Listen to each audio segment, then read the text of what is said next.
Perhaps CNN's management isn't aware of the fact that already there's a game show network. They might want to grasp that reality before they extend their attempt to engage in the blame game after the horrendous floods around the Guadalupe River in Texas and Donald Trump's visit to the zone.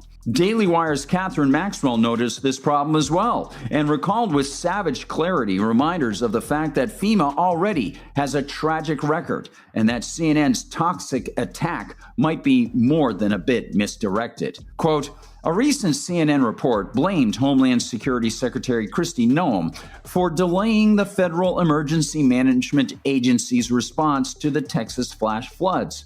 But the outlet ignored FEMA's decades-long history of delays and mismanagement. In the article, anonymous FEMA officials said recent changes to the organization caused delays in its ability to send aid to Texas. Most of the blame fell on Noem's new rule requiring her personal sign-off on all grants and contracts of more than $100,000. End quote. Well, practically, many Americans might think it wise to see more deliberation over the spending of federal cash derived from massive borrowing and taxation.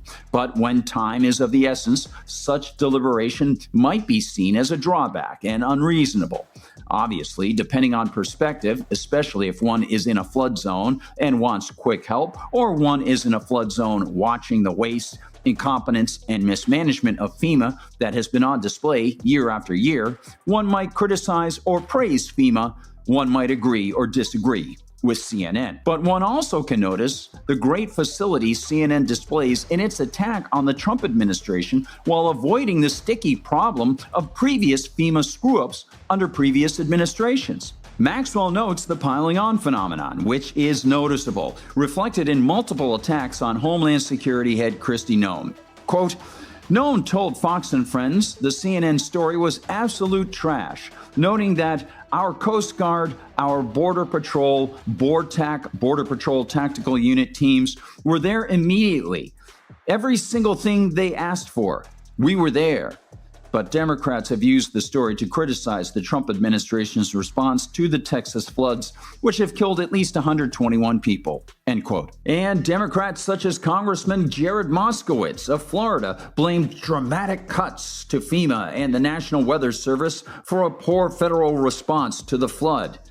Well, notes Maxwell, quote, but meteorologists said there's no evidence that federal cuts delayed warnings or response times. The Daily Wire previously reported there's little evidence that any of the recent cuts to NOAA or NWS negatively impacted services for this event, regardless of what may be being said on social media, said Alan Gerard, a former director of the Analysis and Understanding branch of the National Severe Storms Laboratory at NOAA. End quote. But that hasn't stopped CNN from engaging in sudden criticism, when, of course, such vituperative reporting was virtually non-existent on their web pages or screens during the Biden administration. And in February, we at MRC-TV reported on FEMA employing a censorship group called Guidehouse Incorporated, a subsidiary of Bain Capital, to squash criticism during said Biden administration.